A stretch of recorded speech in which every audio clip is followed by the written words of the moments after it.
Hello, how we doing, everyone? Steven Richards back again. Cinco de Mayo today, so cheers to that. But we're here to talk about the flat Earth, of course. Alright, let's get right into this one. 15 proofs the Earth is flat and motionless. Number 1. The horizon is always flat, regardless of altitude. Horizon always meets at eye level, no matter the altitude. The horizon should be fixed, and when altitude is gained, the horizon line should fall if we are on a globe. But that is never experienced because it is flat and obviously not moving. Number 2. Water will always find its flat level line. You go anywhere on Earth and you will not see water bend. No body of water curves. It's always straight. It may fall a couple of inches. That's just due to terrain. But more or less, the surface of water is entirely flat. Number 3, the skyline issue. The Chicago skyline can be seen 59 miles away. According to the curvature formula of 8 inches per mile squared, the Chicago skyline should be behind 2,320 feet of curved water, which is also impossible. This is not a mirage because it's not upside down nor distorted. You can clearly zoom in and see the buildings of the city in their entirety, more or less. It's not like you're gonna see people walking on the streets, but you'll see maybe like story 6 or 5 and then all the way to the top, which should be behind almost 2,500 feet of curved water. Number 4, surveyors and architects do all their projects assuming the Earth is flat, no matter the size of the project. Making bridges over a 6-mile range should dip around 258 inches if my math is correct. And sometimes they do put a slight curve on the bridges because they say they're factoring in the curvature. But when you look below, the water is entirely flat and they end up looking moronic. But what else is new? Number 5. Canal engineers do not measure curvature, and all canals are entirely flat. Number 6. Snipers do not use the Coriolis effect. Only in shots over a mile do they adjust, because at that point, the bullet would lose velocity and start to dip. That's not gravity. That's just you shoot something, throw a ball as far as you can. At some point, it's gonna lose its line and start to dip. Same thing with a bullet. It's not like there's rockets on the bullet.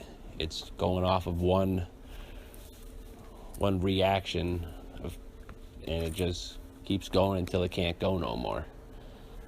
And if you're gonna try to snipe something that is over a mile, you're gonna have to aim a little bit up, and depending on the wind, left or right.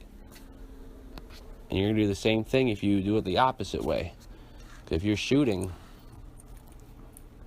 east to west, you should have no problem on the globe. But if you're shooting west to east against the force of the Earth's supposed movement, then you gotta adjust for a bunch of other things. But if you look in the manual for sniping school, the Coriolis effect, it's not brought up. They don't teach it. And if they do teach it, it's disguised as over a mile. You just adjust. Number 7. In all high altitude weather balloon videos showing the sun that shows a hot spot on top of the clouds, that's showing that the sun is directly over that portion of the flat plane. A hot spot of this size is not possible on a globe. If the sun were 93 million miles away, the whole Earth should be a hot spot, not just one part. And wherever that hot spot may be in the video, that indicates that it's between 12:30 and 1:30 p.m. high noon. It's called high noon for a reason, because the sun is right over you. Number 8. If there were billions of stars throughout the galaxy that were supposed of suns, the night sky would be completely lit up at night. There wouldn't be a couple lights here, a couple dots there. If there were truly billions and trillions of stars in a vast, ever-expanding galaxy, then you should not be able to tell the difference between day and night, because the sky should be that bright. If you can't wrap your head around that one, feel free to contact me. Number 9. We see the same stars all year long. We should see completely different stars and star patterns in the fall compared to the stars we see in the night during the spring. But we do see the same stars, indicating we are flat and motionless. If you think of it this way, put the sun in the middle. In the spring, we're on the left. Nighttime is facing left. In the summer, we are over here on the right. Nighttime is facing right. Two completely different angles, two completely different sides that we are seeing of the galaxy at night, and yet the stars haven't changed over thousands of years.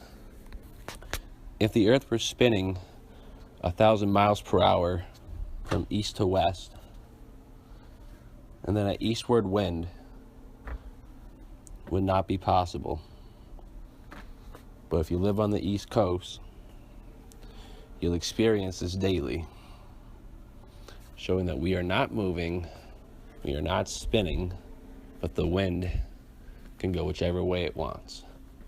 And that's another thing.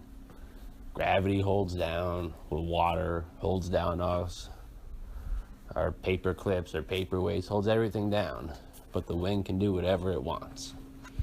Makes sense, right? Not. Number 11, flight paths.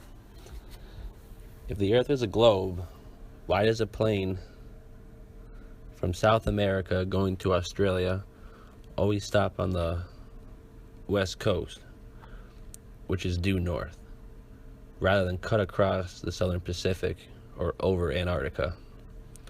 That would save a lot of time, money, and gas, but the Earth is flat, so there are no shortcuts. In South America to the west coast of the United States to Australia just happens to be a straight line on the flat model. Coincidence? I don't think so. Number 12. It took 3 to 4 years for Captain James Clark Ross and Captain Cook to circumnavigate Antarctica. It mapped out to 60,000 miles in circumference. Impossible on a 25,000 mile circumference supposed globe. Number 13. Sunset happens slower in the southern hemisphere than in the northern. On a flat plane, this makes sense as the sun never gets below the Tropic of Capricorn, and that leaves half of South America below that line. So when it's summer in the north, the sunset will last almost 45 minutes to an hour, while in the south, near or below the Tropic of Cancer, the sunset happens in minutes. Number 14. The record for the sun not being seen at or below the 71st degree south is May 17th to July 21st. Almost 2 months. This makes sense on a flat plane. If summer, the sun is going slightly above or around the Tropic of Cancer, and that it will cause 24 hours daylight in the Arctic, and at some points in the Antarctic, 24 hours of night will happen. On the globe, this is impossible. But on the flat plane, this and almost everything else just makes a little bit more sense. Number 15. Rotation takes 24 hours, and if the movement of the Earth is uniform, the Earth should experience 12 hours of day and 12 hours of night daily. Equinoxes would happen every day, but we do not experience this as we are flat and motionless, and the sun revolves us overhead, and then when it goes over or revolves over the tropic, or both the tropics and then the equator, that makes the equinoxes. Not us being some perfect distance from the sun 4 times a year. It just happens to cross over these 3 points, one of them twice, being the equator, which would cause our autumn and our spring. I'm in the northern hemisphere, so that's how that would work. And then it would cause, and then when it goes down to the Tropic of Capricorn, that's winter for me. And then when it comes back up to the Tropic of Cancer, that causes my summer. That's exactly how it works. You can't break it down any more simple than that. And once again, just to remind everyone, gravity doesn't exist. What you think is gravity, or what you call gravity, is actually density. If I'm holding a ball, the grasp of my hand and the force I'm holding it is more dense than the ball, so it's going to stay in my hand. Now when I let go, it's going to be surrounded by nothing but air molecules, which are less dense than the ball. So the ball has no other option but to fall to the ground, to where it is stabilized by whatever it meets on the ground. So there's no magical force, there's no invisible shit, it's just density. That's the key. And then once you wrap your head around that, and then you can look into the whole magnetic part of the flat earth, which I think is very true and valid. Look into ferromagnetic fluid, black fluid, just makes stuff revolve, it conforms to objects. It's a very interesting topic, but we'll do a video on that some other day. So we're going to wrap it up. So if you have any questions or concerns about me, or if you want to contact me, just email me at scuba2114@gmail.com. Like I said, it's Cinco de Mayo, so cheers. Everyone have a great, safe night, and we'll be back again soon. See ya.